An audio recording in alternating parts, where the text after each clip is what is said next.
Mr. President, the distinguished colleagues, just want to make a point of manifestation. I was the one who said this morning that sometimes we have to bend law. We don't have to. The point is, there's a Latin word that says, vox populi, vox Dei. The voice of the people is the voice of God. Now let me ask you, Mr. President, is our law higher than the voice of God? Is our law higher than the voice of the people? Mr. President, the law is supposed to protect the people.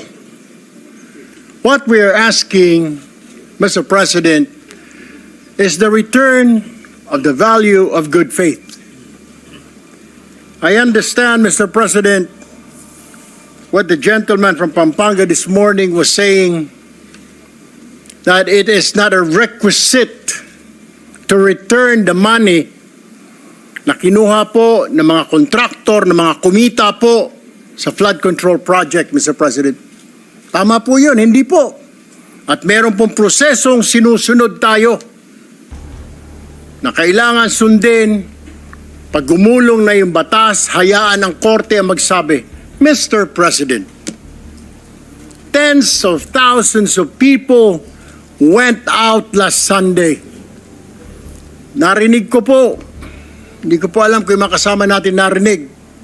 Narinig ko po yung sigaw ng taong bayan, ibalik ang pera namin. Malinaw po. And I was asked by a reporter, by an interview, your comment. I said the message is loud and clear, Mr. President.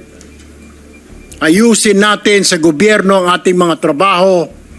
Iwasan po mahulog sa korupsyon. The people are demanding that these people, contractors, DPWH officials, including politicians who made wealth, kumita po sa flood control, na kung maaari isoli nila ang kanilang ninakaw sa bayan. And I think that is the right thing to do. Ang problema kasi, Mr. President, kung susundin natin ang batas, alam naman po natin ang pagdinig sa ating bayan ay buwan at taon ang inaabot. Baka pagdating po sa dulo, wala na pong makuha ang gobyerno sa mga taong ito. My only point, Mr. President, is the people were asking, the people are demanding. Isole yung pera na ninakaw sa kanila. Meron po tayong batas. True enough, Mr. President, I don't disagree. There is a process. May proseso, tama din po. Paano naman po yung sigaw ng taong bayan? How can we pacify the clamor, the anger of the population, Mr. President? I have no answer. My only answer, Mr. President, is isoli po ninyo ang inyong ninakaw. No ifs and buts.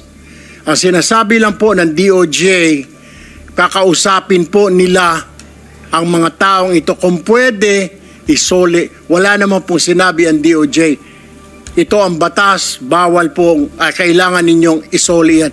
The DOJ, the Secretary himself said, they will ask, but they will not force them.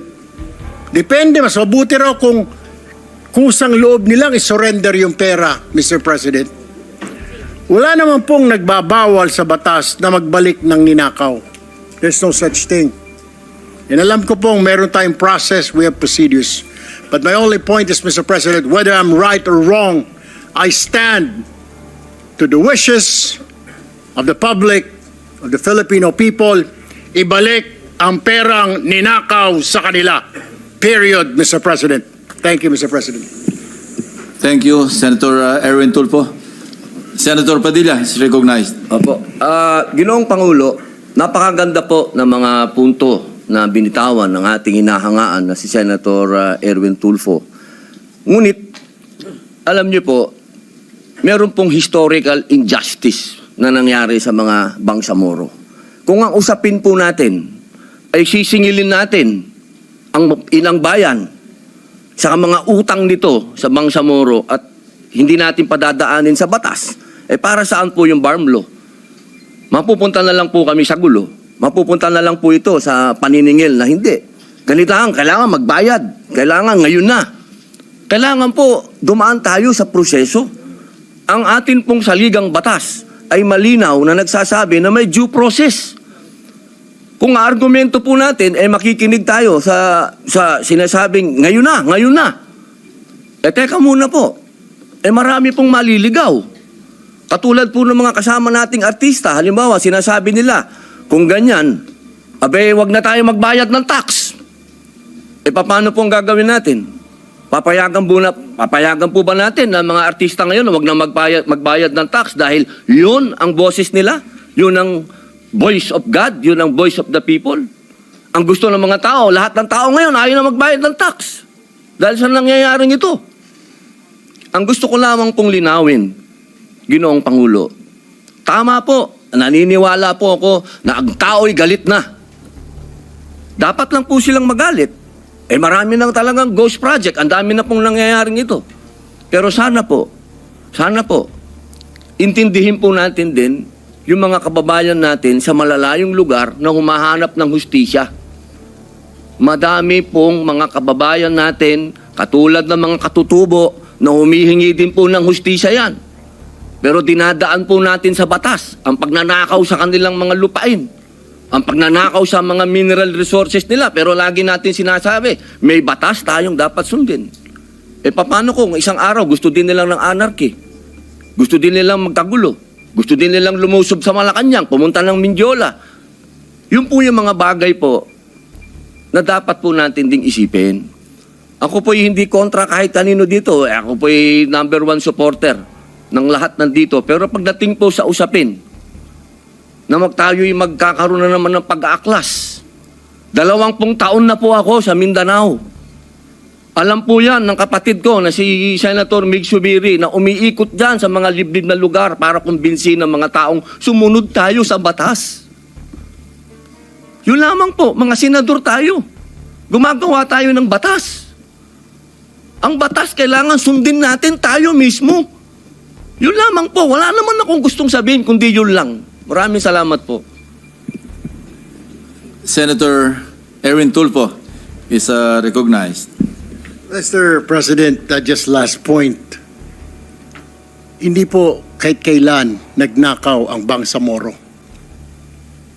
To tell you, kung mga kasama po natin, 20 years na pong nag-ikot sa Mindanao, ako lumaki po ng Mindanao. I've been to Hulo, I've been to Basilan, been to Tawi-Tawi, I've been to Marawi. Maro nga po ako magsalita ng Tausog eh. But anyway, ang sinasabi ko lamang po, wala pong ninakaw, kaya iba po yun eh. Parang you're comparing apples to oranges. Yung Bangsamoro po, hindi po nagnakaw, kaya yung sinasabi na kailangan kasuhan or something, hindi po eh.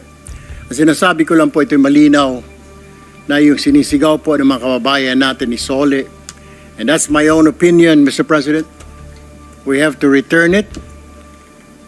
Kusa po, kung gusto po, kung sincero silang maging state witness, gusto po nilang mapasok sa Department of Justice, then siguro po, in good faith, Mr. President, isoli po nila yung mga nakuha po nila.